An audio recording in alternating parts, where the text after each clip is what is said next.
মিথ্যা কথা বলবেনই, কারণ আপনাকে টাকাই দেওয়া হয় সরকারের সাফাই গাইবার জন্য। তো একজন একাডেমিকের জন্য এর চেয়ে বড় অপমান আর কিছু হতে পারে না। মানে তাকে শেখ হাসিনার একজন, মানে কি বলবো, একজন দালাল কিংবা একজন কর্মচারী হিসেবে কিন্তু ডয়চে ভেলে তাকে বিবেচনা করেছে, তাকে কিন্তু একাডেমি হিসেবে বিবেচনা করেনি। এবং করেনি কেন? তিনি তার সম্মান রাখতে ব্যর্থ হয়েছে। এবং ডয়চে ভেলে কি বলেছে কালকে, আমরা যদি সংক্ষেপে চিন্তা করি, কি বলেছে? যে এই সরকার একটা দুর্নীতিবাদ সরকার, এই সরকারের কোনো বিচার বিভাগ নাই, কারণ এই সরকার খুনি আসামিদের রাষ্ট্রীয় ক্ষমা দিয়ে বিদেশে পাঠিয়ে দেয়। এই সরকার সেনাবাহিনীকে ধ্বংস করেছে, কারণ এই সরকারের সেনাবাহিনী প্রধান একটি সন্ত্রাসী পরিবারের প্রধান ব্যক্তি। এবং এই সরকার সর্বতভাবে হিউম্যান রাইটস ভায়োলেশন করে চলেছে, abuse of human rights, extrajudicial killing, enforce disappearance. এই সব প্রশ্ন কিন্তু কালকে ডয়চে ভেলের এই অনুষ্ঠানে তাকে করা হয়েছে। অর্থাৎ আমি যদি মোটামুটি একটা সাধারণ জ্ঞানও আমি সামারাইজ করি, যে কালকের এই ইন্টারভিউর পরে যে কোনো একজন শ্রোতা যে বাংলাদেশ সম্পর্কে জানে না, বাংলাদেশকে চেনে না, ধরে বাংলা সবাই জানে না, সে যদি এটা শোনে তাহলে মনে করবে বাংলাদেশ ইজ এ রোগ স্টেট, মানে দুর্বৃত্ত রাষ্ট্র। আমি ফেইল স্টেট বলছি না, কিন্তু ফেইল স্টেট হলো ব্যর্থ রাষ্ট্র। আমি বলছি ইটস এ রোগ স্টেট, একটি দুর্বৃত্ত রাষ্ট্র। এই রাষ্ট্র ক্ষমতায় দুর্বৃত্তরা বসে আছে, এবং সেই দুর্বৃত্তের প্রধানকে শেখ হাসিনা, এবং তিনি অন্য সব দুর্বৃত্ত দ্বারা পরিবেষ্টিত। তার মধ্যে একজন হচ্ছেন আজিজ, জেনারেল আজিজ এবং তার পরিবার। তো এটা বাংলাদেশের আর কোনো, কি বলবো, আর কোনো সম্মান আর নাই বাংলাদেশের জাতি হিসেবে। আমাদের আর বোধহয় নামার জায়গা নেই। শেখ হাসিনা প্রায় বলে থাকেন, এই দখলদার প্রধানমন্ত্রী, ফ্যাসিস্ট প্রধানমন্ত্রী প্রায় বলেন তিনি নাকি বাংলাদেশের খুব সম্মান বৃদ্ধি করেছেন 12 বছরে। আপনাকে গত 7 দিনের আমি নিউজ যদি আমরা দেখি, আপনিও সাংবাদিক, আমাকেও দেখতে হয়, তো আমরা 7 দিনে যদি সারা বিশ্বের আমরা একটু মিডিয়া গুলো দেখি, তাহলে কি দেখবো? শুরু করেন আপনি আল জাজিরা দিয়ে। আল জাজিরাতে বাংলাদেশ সেনাবাহিনীর প্রধান এবং তার যে কর্মকাণ্ড, তার যে ভাইদের যারা সিরিয়াল কিলার, সাইকোপ্যাথ বলেছে, আমি তাদেরকে বলি সিরিয়াল কিলার। তো এরা সিরিয়াল কিলার, এই সিরিয়াল কিলার দণ্ডপ্রাপ্ত আসামি, তাদেরকে শেখ হাসিনা নিজে বাংলাদেশ থেকে বেরিয়ে যাওয়ার ব্যবস্থা করেছে, তাদের ব্যবসা বাণিজ্যের ব্যবস্থা করে দিয়েছে বাংলাদেশ। এটা এসছে আল জাজিরাতে। আচ্ছা, গেল ডয়চে ভেলের নিউজ আপনারা দেখলেন, সেখানে কি বললো। তারপরে জাতিসংঘ কি বলেছে? কারণ বাংলাদেশ সরকার বলেছিল যে ইসরায়েল থেকে যে আড়ি পাতা যন্ত্র কেনা হয়েছে এটা নাকি জাতিসংঘের জন্য কেনা হয়েছে। জাতিসংঘ পরিষ্কার বলে দিয়েছে এটা সর্বৈব মিথ্যা, এবং বাংলাদেশে যে দুর্নীতি হচ্ছে তার একটি তদন্ত হওয়া দরকার। এটা জাতিসংঘের থেকে বিবৃতি এসছে। এটা গেল জাতিসংঘের বক্তব্য। আজকের কথা যদি আমি বলি, আজকে ইকোনমিস্টে একটা নিউজ ছাপা হয়েছে, আপনি অনলাইনে গেলে দেখতে পারবেন কিছুক্ষণ আগে। জি, আমি আপনি দেখেছেন এটা, লন্ডন ইকোনমিস্ট। সেখানে কি বলেছে? যে শেখ হাসিনা বাংলাদেশ সেনাবাহিনীকে সুযোগ সুবিধা, টাকা পয়সা কিছুটা বেতন ভাতা হিসেবে, এবং বাকিটা দুর্নীতির সুযোগ দিয়ে, অর্থাৎ তাদেরকে অর্থ সম্পদ উপার্জনের উপায় করে দিয়ে তাদেরকে ধরে রেখেছে। অর্থাৎ মানে দি ইকোনমিস্টের মতো পত্রিকা বলছে যে বাংলাদেশ সেনাবাহিনী প্রকৃতপক্ষে এরা রাষ্ট্রের কোনো দায়িত্ব পালন করছে না, এরা সম্পূর্ণভাবে টাকার কাছে বিক্রি হয়ে গেছে। এই তো গত 7 দিনে বাংলাদেশের চিত্র। ডয়চে ভেলে তো বলেই দিল যে এটা একটা, মানে আমি যেটাকে বলছি, সামারাইজ করছি, রোগ স্টেট, একটা রোগ স্টেট, দুর্বৃত্ত রাষ্ট্র। তো এই হচ্ছে গত 7 দিনে বাংলাদেশের পরিচয় বহির্বিশ্বে। এবং সেই বহির্বিশ্ব পরিচয় কিন্তু কনক স্যার আর আপনি আমি দিচ্ছি না।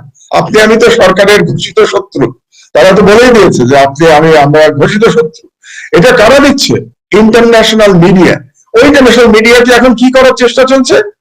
বাংলাদেশে ব্যান করার জন্য হাইকোর্টে কোনো এক উকিল মামলা করেছে, সেটা নিয়ে এখন রিট হয়েছে, রিটের পরে সেটা নিয়ে বিচার হবে। যেটা ডয়চে ভেলেতে বলেছে যে আপনারা এই যে ইয়ের অভিযোগ, আল জাজিরার অভিযোগ, তার কোনো তদন্ত না করে আপনারা চরিত্র হনন করছেন। যে আল জাজিরা কত খারাপ, আল জাজিরা জামাতের টাকায় চলে, আল জাজিরা তারেক রহমান টাকায় নাকি চলে। তারপরে যে কথাগুলো বলেছে সেই ভদ্রলোক সামি বোধহয় তার নাম, সেই সামি কত খারাপ লোক, এই সমস্ত বক্তব্য দিয়ে সরকার চেষ্টা করছে তাদের দুর্নীতি ঢাকবার জন্য, তাদের অপকর্ম ঢাকবার জন্য। কিন্তু আন্তর্জাতিক মিডিয়া যেভাবে ধরে ফেলেছে এদের, শেখ হাসিনার ঘাড় ধরে ফেলেছে যেভাবে, আমার মনে হয় না এখান থেকে শেখ হাসিনার আর মুক্তি আছে। সমস্যা হচ্ছে। জি মাহমুদ ভাই, আপনার এই ডয়েচে ভেলের এই টিম সেবাস্টিয়ানের ইন্টারভিউতে গভর্নর রিজভী, আমি খুব টানা সকালবেলা একটু যতটুকু শুনলাম, তাতে তিনি বেশ কয়েকটি প্রশ্ন রেজ করেছেন গভর্নর রিজভী। তিনি বলেছেন যে এই যে আল জাজিরার যে প্রতিবেদন, এটার সঙ্গে প্রধানমন্ত্রীর ইনভলভমেন্ট কোথায়? প্রধানমন্ত্রীর কোনো ইনভলভমেন্ট নাই। তিনি বলেছেন যে ভাইয়ের অপরাধে কি ভাইকে অপরাধী করা যায়, এবং তিনি প্রশ্ন রেজ করেছেন যে ভাইদের ইনফরমেশন সরকারের কাছে থাকলে সরকার নিশ্চয়ই ব্যাপারে পদক্ষেপ নিত। আপনি কি মনে করেন তার এই জবাবগুলো নিয়ে? আমি জবাব একটা একটা করে দিয়ে দিই আপনাকে। অবশ্যই ভাইয়ের অপরাধের জন্য আরেক ভাই দায়ী না, কিন্তু সেই ভাই যদি আর্মির সেনাবাহিনী প্রধান হন এবং সেই ভাই যদি খুনি ভাইদের বিদেশে যাওয়ার ব্যবস্থা করে দেন, বিদেশে ব্যবসা করার ব্যবস্থা করে দেন, বিদেশে যারা বাংলাদেশি নাগরিক আছে তাদেরকে রীতিমতো থ্রেট করে যদি বলেন যে তার ভাইদের জন্য থাকা খাওয়া, তাদের ব্যবসার ব্যবস্থা করে দিতে, তখন আর কিন্তু সেই ভাই নির্দোষ থাকে না, সেই ভাই একইভাবে দায়ী হয়ে যায়। এবং সেনাবাহিনী প্রধান ভাই যখন ইন্টারপোলে ঘোষিত সন্ত্রাসীদের দেখা করবার জন্য তিনি বিভিন্ন দেশে ঘুরে বেড়ান, যেমন তিনি হাঙ্গেরিতে গেছেন, হাঙ্গেরিতে তিনি হারিসের সাথে দেখা করেছেন, যার ভুয়া নাম হচ্ছে মোহাম্মদ হাসান। আবার তিনি মালয়েশিয়াতে গেছেন, সেখানে তিনি জোসেফের সাথে আনিস আহমেদের সাথে দেখা করেছেন। তখন আর কিন্তু তাকে আর নির্দেশ করার কোনো সুযোগ নেই। তার চেয়ে বড় কথা হচ্ছে যে এই ভাই যখন বিডিআর চিফ ছিলেন তখন তিনি কি করেছেন, তখন হারিস যে তার ভুয়া identity card, NID, national ID card, তার ভুয়া পাসপোর্ট, ভুয়া নামে পাসপোর্ট, এগুলো সব তিনি তার চেয়ারের শক্তি খাটিয়ে তিনি করেছেন। তখন তো তিনিও ফৌজদারি অপরাধী হয়ে গেছেন। অন্য কোনো দেশ হলে তো জেনারেল আজিজ তো অ্যারেস্ট হয়ে জেলখানে থাকার কথা। এটা গেল একটা। আর একটাতে আসি আমরা, যে শেখ হাসিনা নাকি কিছু করেন নাই। আপনার তো মনে আছে যে তার এক ভাই জোসেফ, যে সে জেলে ছিল এবং জেলে থাকা অবস্থায় তাকে জেলখানা থেকে প্রধানমন্ত্রীর পরামর্শ অনুযায়ী, সুপারিশ অনুযায়ী রাষ্ট্রপতি সাধারণ ক্ষমা ঘোষণা করেছে। শেখ হাসিনা যদি এই সুপারিশ না করতেন, রাষ্ট্রপতি সাধারণ ক্ষমতা ঘোষণা করতে পারতেন না, করেছেন। এবং জেলখানা থাকা অবস্থায়, জেলে থাকা অবস্থায় তার পাসপোর্ট রেডি হয়েছে, তার ভিসা রেডি হয়েছে, এবং এটা পররাষ্ট্র মন্ত্রণালয় করে দিয়েছে, বাংলাদেশের পররাষ্ট্র মন্ত্রণালয়। কার নির্দেশে করেছে? শেখ হাসিনার নির্দেশে। সুতরাং এই সম্পূর্ণ অপরাধের সাথে শেখ হাসিনা জড়িত, এক। দুই নম্বর, হারিস তার বক্তব্যে একটা বলেছে যে শেখ হাসিনা বলেছে যে হারিস যা করতে চায় সেটা করার জন্য যেন বাংলাদেশে সরকার তার সহযোগিতা করে, এটা শেখ হাসিনার নির্দেশ। হারিস নিজে মুখে এটা বলেছে। তিন নম্বরে আসুন আপনি, শেখ হাসিনা যখন বিরোধী দলের নেত্রী ছিলেন বা আওয়ামী লীগের নেত্রী ছিলেন 80-র দশকে, তখন এই হারিস, এই আনিস, এরা তার দেহরক্ষীর কাজ করেছে। তার অর্থ হচ্ছে শেখ হাসিনা এই সম্পূর্ণ সিস্টেমের সাথে বা এই পরিবারের সাথে তিনি সম্পূর্ণভাবে জড়িত। এবং এই যে যত অপরাধ করা হচ্ছে, তারপরে হারিসের মাধ্যমে বা হারিসের সহযোগিতা হাঙ্গেরি থেকে যে ইসরায়েলের যে যন্ত্রপাতি কেনা হলো, সেটা তো সরকারের মাধ্যমেই হয়েছে। কাজে প্রত্যেকটা কাজে শেখ হাসিনা সরকার প্রধান হিসেবে জড়িত। কাজে এটা বলার কোনো সুযোগই নাই যে শেখ হাসিনা এবং জেনারেল আজিজের এখানে কোনো করণীয় নাই। তারা সম্পূর্ণভাবে, যে আমি যেটা বললাম, রোগ স্টেট বাংলাদেশ, এই যে দুর্বৃত্ত, এই দুর্বৃত্তদের নেতা হচ্ছেন শেখ হাসিনা, এবং এরা সবাই তার সাঙ্গপাঙ্গ। সুতরাং এবার আপনার আরেকটা কথা মনে রাখা দরকার, যে জেনারেল আজিজ টেলিফোনে তার বন্ধুকে বলেছেন যে আমার ভাইয়েরা না থাকলে আওয়ামী লীগ রাজনীতি করতে পারত না। 80-র দশকে আওয়ামী লীগ রাজনীতি করেছে তার ভাইদের ছত্র ছায়, এটা হচ্ছে জেনারেল আজিজের টেলিফোনে দাবি। তো তার ভাইদের ছত্র ছায় রাজনীতি করার অর্থ কি? অর্থ হচ্ছে সন্ত্রাসীদের ছত্র ছায় রাজনীতি করা, অর্থাৎ শেখ হাসিনা নিজেই সন্ত্রাসী। কাজে বাংলাদেশের বর্তমান সরকার এখন একটা সন্ত্রাসী সরকার, it is a state terror. এই কথাগুলো এখন আমাদের সবার বলতে হবে যে বাংলাদেশ এখন একটা স্টেট টেরর চলছে এই দেশে। সুতরাং স্টেট টেররের বিরুদ্ধে আমাদের ব্যবস্থা গ্রহণ করতে হবে, আন্তর্জাতিক ভাবে ব্যবস্থা গ্রহণ করতে হবে এই শেখ হাসিনার বিরুদ্ধে। জি, জনাব মাহমুদুর রহমান, আপনি যেটি বলছিলেন তার সঙ্গে আমি যদি একটু সাপ্লিমেন্ট করি, একজন সেনা প্রধান, একজন দেশ রক্ষা বাহিনীর প্রধান হিসেবে তার তার সন্দেহভাজন পলাতক ভাইদের তার উচিত ছিল আইনে সুপর্দ করা, আইনের মাধ্যমে আইনে সুপর্দ করা। তিনি সেটি না করে ভুয়া পাসপোর্ট বানিয়ে দিয়েছেন, ভুয়া জাতীয় পরিচয়পত্র বানিয়ে দিয়েছেন, নাম পরিবর্তন করে দিয়েছেন। পাশাপাশি শেখ হাসিনার প্রসঙ্গে আপনি বলছিলেন, এবং আমি যদি একটু যোগ করি যে কর্নেল শহীদের সঙ্গে জেনাব বাতিলের বিষয়ে মুক্তিযোদ্ধা কাউন্সিল একটি সিদ্ধান্ত নিয়েছে, সে বিষয়টি নিয়ে কথা বলবো। এবং আজকে আমাদের অতিথি বরাবর মতো আপনাদের অত্যন্ত জনপ্রিয় মুখ জনাব মাহমুদুর রহমান, মুসলিম সাংবাদিক। আপনারা অনেকেই বলেন যে আমি শুধু মাহমুদুর রহমানকে মুসলিম সাংবাদিক সম্পাদক বলে পরিচয় করিয়ে দিই, তার অনেক পরিচয় আছে। তার এত পরিচয় আমি মনে করি যে দেওয়ার দরকার নেই, আপনারা সবাই জানেন তিনি একজন বুয়েটের পাশ করা একজন সিরামিক ইঞ্জিনিয়ার। তিনি বিনিয়োগ বোর্ডের উপদেষ্টার দায়িত্ব পালন করেছেন, তিনি জ্বালানি উপদেষ্টার দায়িত্ব পালন করেছেন, তিনি বাংলাদেশের বৃহৎ কর্পোরেট হাউস দীর্ঘদিন ধরে চালিয়েছেন। তো নানা অভিজ্ঞতা সমৃদ্ধ জনাব মাহমুদুর রহমান, তার সর্বশেষ পরিচয় বা সবচেয়ে যে পরিচয় আমি মনে করি তিনি নিজেও পরিচিত হতে ভালোবাসেন, একজন লেখক, একজন সাংবাদিক, একজন সম্পাদক। তো মাহমুদ ভাই, আপনাকে স্বাগত জানাচ্ছি। আসসালামু আলাইকুম, ধন্যবাদ। ওয়ালাইকুম আসসালাম মাহমুদ ভাই। মাহমুদ ভাই, আপনি জানেন যে সাম্প্রতিক সময়ে আল জাজিরার যে রিপোর্টটি প্রকাশ হয়েছে সেটি নিয়ে সরকারের একটি মাথা খারাপ অবস্থা আমরা দেখছি। তো সরকারের থেকে তার পারিষদ, তার অনুগত দালাল বৃন্দের ভূমিকা আরো তীব্র।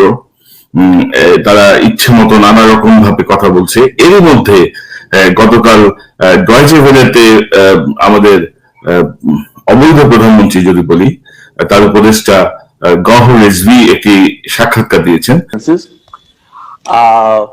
When you talk about torture, there is no documented evidence of torture to the best of my knowledge.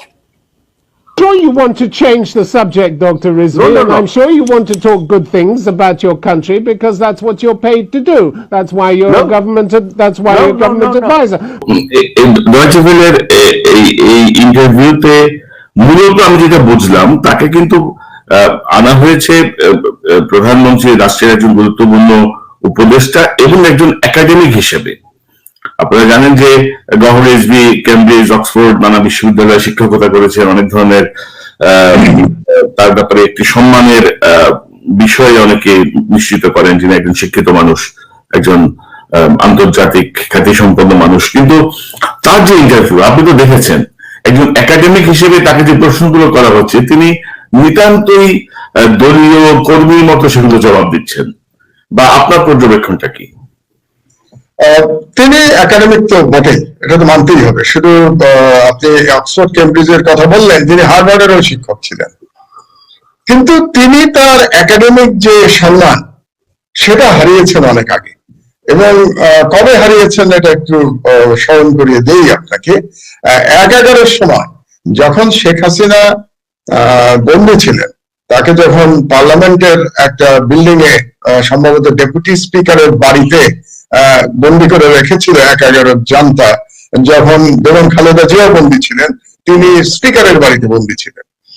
সেই সময় জেনারেল মঈন এবং মঈন বা মাসুদ গংয়ের সাথে তার সাথে হাসিনার দর কষাকষি করবার জন্য গওহর রিজভীকে নিয়ে আসা হয়েছিল আমেরিকা থেকে, এবং সেইখানে দুতিয়ালি করেছিল ভারতীয় হাই কমিশন, এবং সেই দুতিয়ালিতে তৎকালীন মার্কিন সরকারেরও সায় ছিল।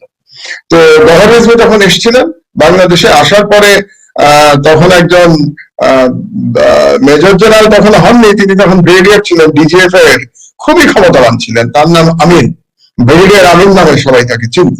তো সেই ব্রিগেডিয়ার আমিন তাকে নিয়ে জেলখানার মধ্যে হাসিনার সাথে মিটিং করিয়েছিলেন, এবং এই মিটিং এর ফলশ্রুতিতেই কিন্তু হাসিনা পরবর্তী সময় বিদেশে যেতে রাজি হলো। আপনার তো মনে আছে যে জেল থেকে বেরোনোর পরে সে বিদেশে চলে গেছিল, এবং তারপরে আবার সে প্রণব মুখার্জির সহায়তায় বাংলাদেশে ফিরে এসেছিল। এবং সেই সময় বিদেশে যাওয়ার আগে সে বিমানবন্দরে বলে গেছিলেন শেখ হাসিনা যে মঈন ফখরুদ্দিন সরকারের সকল কাজকে তিনি আগাম বৈধতা দিয়েছিলেন। আপনাদের বেশি মনে আছে এটা। জি। তাহলে এই সমস্ত কলকে নাড়া কিংবা দর কষাকষি বা পরবর্তীতে শেখ হাসিনাকে একটা পাতানো নির্বাচন বা ম্যানেজ নির্বাচনের মাধ্যমে 2008 সালে ক্ষমতায় নিয়ে আসা, এই সমস্ত কাজ যেটা করেছিল তখন ভারতের গোয়েন্দা সংস্থা এবং বাংলাদেশ সেনাবাহিনী মিলে, এবং সেখানে সমর্থন ছিল মার্কিন যুক্তরাষ্ট্রের, আমি আগেই বলেছি, সেই সবকিছুর সাথে গভর্নর রিজভী সরাসরি জড়িত ছিলেন। কাজে এরপরে তো তার আর একাডেমিক যে ব্যাকগ্রাউন্ডের কথা আপনি বললেন, সেই একাডেমিক ব্যাকগ্রাউন্ডের সম্মান তো তার আর থাকে না। তিনি তো এক কথায় বলতে গেলে ভারতীয় এজেন্ডা বাস্তবায়নের একজন কুশীলব ছিলেন বাংলাদেশে, এবং সেই কারণে আজকে 12 বছর ধরে 13 বছর চলছে এখন তিনি শেখ হাসিনার উপদেষ্টার দায়িত্ব পালন করছেন। এবং শেখ হাসিনার উপদেষ্টার দায়িত্ব পালন করতে গিয়ে শুধু এবারই ডচে ভেলেতে যে তিনি প্রথম গেলেন তা না, এর আগে আপনাদের নিশ্চয়ই স্মরণে আছে যে আল জাজিরাতে তিনি গেছিলেন মেহেদী হাসানের সাথে একটা অনুষ্ঠানে, এবং সেখানে মেহেদী হাসান তাকে এভাবেই কিন্তু তাকে চেপে ধরেছিল যেভাবে কালকে ডচে ভেলেকে ধরেছে। এবং ওনার যদি বিন্দুমাত্র লজ্জাবোধ থাকতো, তাহলে যখন টিম সেবাস্টিয়ান, যিনি ইন্টারভিউ করছিলেন ডয়চে ভেলেতে, তিনি যখন বললেন যে আপনি তো মিথ্যা কথা বলবেনই, কারণ আপনাকে টাকাই দেওয়া হয় সরকারের সাফাই গাইবার জন্য, তো একজন একাডেমিকের জন্য এর চেয়ে বড় অপমান আর কিছু হতে পারে না। মানে তাকে শেখ হাসিনার একজন, মানে কি বলবো, একজন দালাল কিংবা একজন কর্মচারী হিসেবে কিন্তু ডয়চে ভেলে তাকে বিবেচনা করেছে, তাকে কিন্তু একাডেমি হিসেবে বিবেচনা করেনি। এবং করেনি কেন? তিনি তার সম্মান রাখতে ব্যর্থ হয়েছে। এবং ডয়চে ভেলে কি বলেছে কালকে, আমরা যদি সংক্ষেপে চিন্তা করি, কি বলেছে? যে এই সরকার একটা দুর্নীতিবাদ সরকার, এই সরকারের কোনো বিচার বিভাগ নাই, কারণ এই সরকার খুনি আসামিদের রাষ্ট্রীয় ক্ষমা দিয়ে বিদেশে পাঠিয়ে দেয়। এই সরকার সেনাবাহিনীকে ধ্বংস করেছে, কারণ এই সরকারের সেনাবাহিনী প্রধান একটি সন্ত্রাসী পরিবারের প্রধান ব্যক্তি। এবং এই সরকার সর্বতভাবে হিউম্যান রাইটস ভায়োলেশন করে চলেছে, abuse of human rights, extrajudicial killing, enforced disappearance, এই সব প্রশ্ন কিন্তু কালকে ডয়চে ভেলের এই অনুষ্ঠানে তাকে করা হয়েছে। অর্থাৎ আমি যদি মোটামুটি একটা সাধারণ জ্ঞানও আমি সামারাইজ করি, যে কালকের এই ইন্টারভিউর পরে যে কোনো একজন শ্রোতা যে বাংলাদেশ সম্পর্কে জানে না, বাংলাদেশকে চেনে না, ধরে বাংলা সবাই জানে না, সে যদি এটা শোনে তাহলে মনে করবে বাংলাদেশ ইজ এ রোগ স্টেট, মানে দুর্বৃত্ত রাষ্ট্র। আমি ফেইল স্টেট বলছি না, কিন্তু ফেইল স্টেট হলো ব্যর্থ রাষ্ট্র, আমি বলছি ইটস এ রোগ স্টেট, একটি দুর্বৃত্ত রাষ্ট্র। এই রাষ্ট্র ক্ষমতায় দুর্বৃত্তরা বসে আছে, এবং সেই দুর্বৃত্তের প্রধানকে শেখ হাসিনা, এবং তিনি অন্য সব দুর্বৃত্ত দ্বারা পরিবেষ্টিত, তার মধ্যে একজন হচ্ছেন আজিজ, জেনারেল আজিজ এবং তার পরিবার। তো এটা বাংলাদেশের আর কোনো, কি বলবো, আর কোনো সম্মান আর নাই বাংলাদেশের জাতি হিসেবে, আমাদের আর বোধহয় নামার জায়গা নেই। শেখ হাসিনা প্রায় বলে থাকেন, এই দখলদার প্রধানমন্ত্রী, ফ্যাসিস্ট প্রধানমন্ত্রী প্রায় বলেন তিনি নাকি বাংলাদেশের খুব সম্মান বৃদ্ধি করেছেন 12 বছরে। আপনাকে গত 7 দিনের আমি নিউজ যদি আমরা দেখি, আপনিও সাংবাদিক, আমাকেও দেখতে হয়, তো আমরা 7 দিনে যদি সারা বিশ্বের আমরা একটু মিডিয়া গুলো দেখি, তাহলে কি দেখবো? শুরু করেন আপনি আল জাজিরা দিয়ে। আল জাজিরাতে বাংলাদেশ সেনাবাহিনীর প্রধান এবং তার যে কর্মকাণ্ড, তার যে ভাইদের যারা সিরিয়াল কিলার, সাইকোপ্যাথ বলেছে, আমি তাদেরকে বলি সিরিয়াল কিলার, তো এরা সিরিয়াল কিলার, এই সিরিয়াল কিলার দণ্ডপ্রাপ্ত আসামি, তাদেরকে শেখ হাসিনা নিজে বাংলাদেশ থেকে বেরিয়ে যাওয়ার ব্যবস্থা করেছে, তাদের ব্যবসা বাণিজ্যের ব্যবস্থা করে দিয়েছে বাংলাদেশ। এটা এসছে আল জাজিরাতে। আচ্ছা, গেল ডয়চে ভেলের নিউজ আপনারা দেখলেন, সেখানে কি বললো। তারপরে জাতিসংঘ কি বলেছে? কারণ বাংলাদেশ সরকার বলেছিল যে ইসরায়েল থেকে যে আড়ি পাতা যন্ত্র কেনা হয়েছে এটা নাকি জাতিসংঘের জন্য কেনা হয়েছে। জাতিসংঘ পরিষ্কার বলে দিয়েছে এটা সর্বৈব মিথ্যা, এবং বাংলাদেশে যে দুর্নীতি হচ্ছে তার একটি তদন্ত হওয়া দরকার। এটা জাতিসংঘের থেকে বিবৃতি এসছে। এটা গেল জাতিসংঘের বক্তব্য। আজকের কথা যদি আমি বলি, আজকে ইকোনমিস্টে একটা নিউজ ছাপা হয়েছে, আপনি অনলাইনে গেলে দেখতে পারবেন কিছুক্ষণ আগে। জি, আমি সেখানে আপনি দেখেছেন এটা, লন্ডন ইকোনমিস্ট, সেখানে কি বলেছে? যে শেখ হাসিনা বাংলাদেশ সেনাবাহিনীকে সুযোগ সুবিধা, টাকা পয়সা কিছুটা বেতন ভাতা হিসেবে এবং বাকিটা দুর্নীতির সুযোগ দিয়ে অর্থাৎ তাদেরকে অর্থ সম্পদ উপার্জনের উপায় করে দিয়ে তাদেরকে ধরে রেখেছে। অর্থাৎ মানে দি ইকোনমিস্টের মতো পত্রিকা বলছে যে বাংলাদেশ সেনাবাহিনী প্রকৃতপক্ষে এরা রাষ্ট্রের কোনো দায়িত্ব পালন করছে না, এরা সম্পূর্ণভাবে টাকার কাছে বিক্রি হয়ে গেছে। এই তো গত 7 দিনে বাংলাদেশের চিত্র। ডয়েচে ভেলেতে তো বলেই দিল যে এটা একটা, মানে আমি যেটাকে বলছি সামারাইজ করছি, রোগ স্টেট, একটা রোগ স্টেট, দুর্বৃত্ত রাষ্ট্র। তো এই হচ্ছে গত 7 দিনে বাংলাদেশের পরিচয় বহির্বিশ্বে, এবং সেই বহির্বিশ্ব পরিচয় কিন্তু কনক স্যার আর আপনি আমি দিচ্ছি না। আপনি আমি তো সরকারের ঘোষিত শত্রু, তারা তো বলেই দিয়েছে যে আপনি আমি আমরা ঘোষিত শত্রু। এটা কারা দিচ্ছে? International media. ওই ইন্টারন্যাশনাল মিডিয়াতে এখন কি করার চেষ্টা চলছে? বাংলাদেশে ব্যান করার জন্য হাইকোর্টে কোন এক উকিল মামলা করেছে, সেটা নিয়ে এখন রিট হয়েছে, রিটের পরে সেটা নিয়ে বিচার হবে। যেটা ডয়েচে ভেলেতে বলেছে যে আপনারা এই যে ইয়ের অভিযোগ, আল জাজিরার অভিযোগ, তার কোনো তদন্ত না করে আপনারা চরিত্র হনন করছেন। যে আল জাজিরা কত খারাপ, আল জাজিরা জামাতের টাকায় চলে, আল জাজিরা তারেক রহমান টাকায় নাকি চলে। তারপরে যে কথাগুলো বলেছে সেই ভদ্রলোক সামি বোধহয় তার নাম, সেই সামি কত খারাপ লোক, এই সমস্ত বক্তব্য দিয়ে সরকার চেষ্টা করছে তাদের দুর্নীতি ঢাকবার জন্য, তাদের অপকর্ম ঢাকবার জন্য। কিন্তু আন্তর্জাতিক মিডিয়া যেভাবে ধরে ফেলেছে এদের, শেখ হাসিনার ঘাট ধরে ফেলেছে যেভাবে, আমার মনে হয় না এখান থেকে শেখ হাসিনার আর মুক্তি আছে। সমস্যা হচ্ছে। জি মাহমুদ ভাই, আপনার এই ডয়েচে ভেলের এই টিম সেবাস্টিয়ানের ইন্টারভিউতে গভর্নর রিজভী আমি খুব টানা সকালবেলা একটু যতটুকু শুনলাম, তাতে তিনি বেশ কয়েকটি প্রশ্ন রেজ করেছেন গভর্নর রিজভী। তিনি বলেছেন যে এই যে আল জাজিরার যে প্রতিবেদন, এটার সঙ্গে প্রধানমন্ত্রীর ইনভলভমেন্ট কোথায়? প্রধানমন্ত্রীর কোনো ইনভলভমেন্ট নাই। তিনি বলেছেন যে ভাইয়ের অপরাধে কি ভাইকে অপরাধী করা যায়, এবং তিনি প্রশ্ন রেজ করেছেন যে ভাইদের ইনফরমেশন সরকারের কাছে থাকলে সরকার নিশ্চয়ই ব্যাপারে পদক্ষেপ নিত। আপনি কি মনে করেন তার এই জবাবগুলো নিয়ে? আমি জবাব একটা একটা করে দিয়ে দিই আপনাকে। অবশ্যই ভাইয়ের অপরাধের জন্য আরেক ভাই দায়ী না, কিন্তু সেই ভাই যদি আর্মির সেনাবাহিনী প্রধান হন এবং সেই ভাই যদি খুনি ভাইদের বিদেশে যাওয়ার ব্যবস্থা করে দেন, বিদেশে ব্যবসা করার ব্যবস্থা করে দেন, বিদেশে যারা বাংলাদেশি নাগরিক আছে তাদেরকে রীতিমতো থ্রেট করে যদি বলেন যে তার ভাইদের জন্য থাকা খাওয়া তাদের ব্যবসার ব্যবস্থা করে দিতে, তখন আর কিন্তু সেই ভাই নির্দোষ থাকে না, সেই ভাই একইভাবে দায়ী হয়ে যায়। এবং সেনাবাহিনী প্রধান ভাই যখন ইন্টারপোলে ঘোষিত সন্ত্রাসীদের দেখা করবার জন্য তিনি বিভিন্ন দেশে ঘুরে বেড়ান, যেমন তিনি হাঙ্গেরিতে গেছেন, হাঙ্গেরিতে তিনি হারিসের সাথে দেখা করেছেন, যার ভুয়া নাম হচ্ছে মোহাম্মদ হাসান। আবার তিনি মালয়েশিয়াতে গেছেন, সেখানে তিনি জোসেফের সাথে আর আনিস আহমেদের সাথে দেখা করেছেন। তখন আর কিন্তু তাকে আর নির্দেশ করার কোন সুযোগ নেই। তার চেয়ে বড় কথা হচ্ছে যে এই ভাই যখন বিডিআর চিফ ছিলেন তখন তিনি কি করেছেন, তখন হারিস যে তার ভুয়া identity card, NID, national ID card, তার ভুয়া পাসপোর্ট, ভুয়া নামে পাসপোর্ট, এগুলো সব তিনি তার চেয়ারের শক্তি খাটিয়ে তিনি করেছেন। তখন তো তিনিও ফৌজদারি অপরাধে অপরাধী হয়ে গেছেন। অন্য কোনো দেশ হলে তো জেনারেল আজিজ তো অ্যারেস্ট হয়ে জেলখানে থাকার কথা। এটা গেল একটা। আর একটাতে আসি আমরা, যে শেখ হাসিনা নাকি কিছু করেন নাই।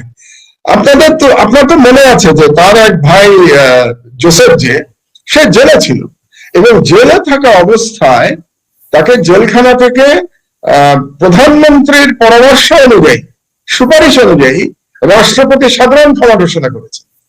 শেখ হাসিনা যদি এই সুপারিশ না করতেন, রাষ্ট্রপতি সাধারণ ক্ষমতা ঘোষণা করতে পারতেন না, করেছেন। এবং জেলখানা থাকা অবস্থায়, জেলে থাকা অবস্থায় তার পাসপোর্ট রেডি হয়েছে, তার ভিসা রেডি হয়েছে, এবং এটা পররাষ্ট্র মন্ত্রণালয় করে দিয়েছে, বাংলাদেশের পররাষ্ট্র মন্ত্রণালয়। কার নির্দেশে করেছে? করেছে শেখ হাসিনার নির্দেশে।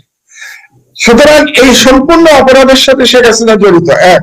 2 নম্বর, হারিস তার বক্তব্যে একটা বলেছে যে শেখ হাসিনা বলেছে যে হারিস যা করতে চায় সেটা করার জন্য যেন বাংলাদেশে সরকার তার সহযোগিতা করে, এটা শেখ হাসিনার নির্দেশ।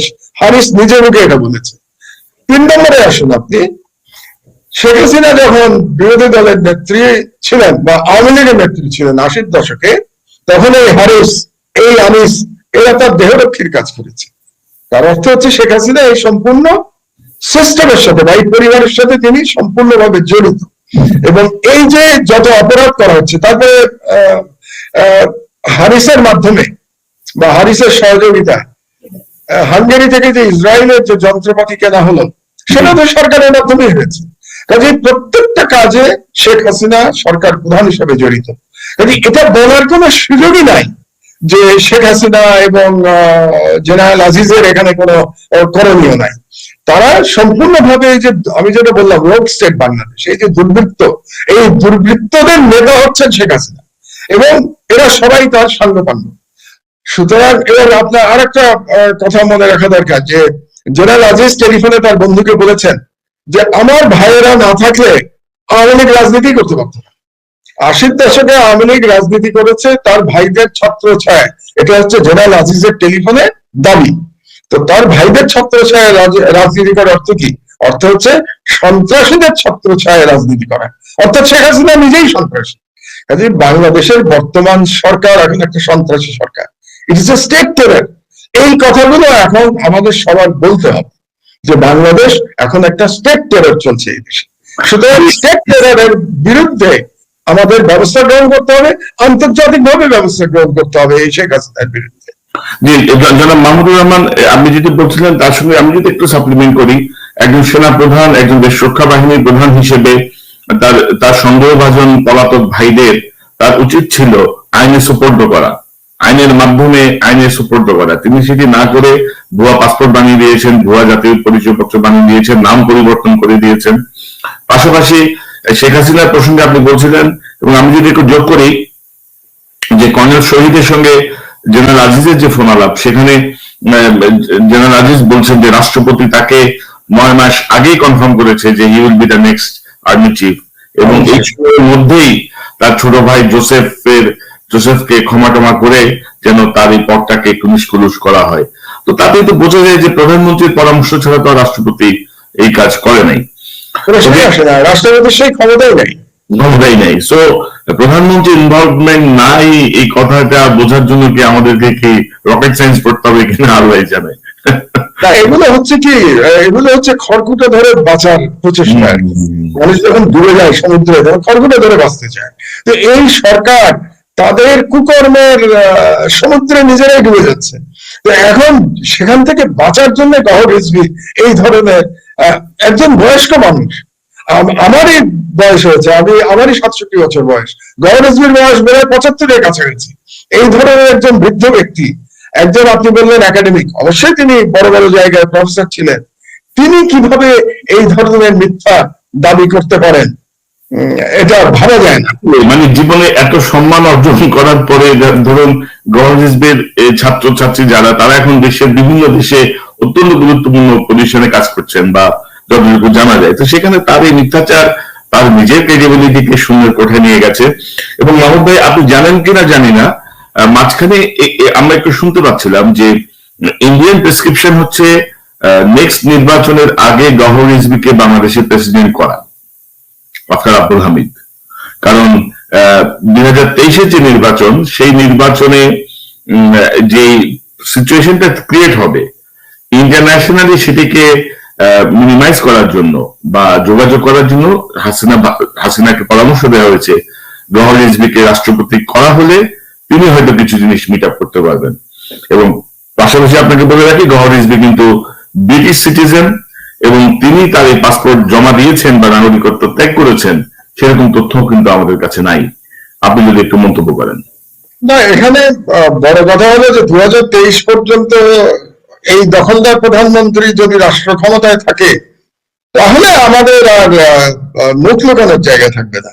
মানে বাংলাদেশের জনগণ এতই মেরুদণ্ডহীন হয়ে গেছে যে এত কিছু জানার পরেও শেখ হাসিনাই ক্ষমতায় থাকবে, বা আমরা তারপরেও আন্দোলনে নামবো না বা একে গণঅভ্যুত্থানের মাধ্যমে তাকে ক্ষমতাচ্যুত করবো না, এতটা মেরুদণ্ডহীন বাংলাদেশিদের আমি এখনো ভাবতে চাচ্ছি না। এটা গেল এক। আর দ্বিতীয় হলো যে গওহর রিজভী আরেকটি তথ্য আপনি বোধহয় জানেন যে ওনার স্ত্রীও কিন্তু বিদেশি।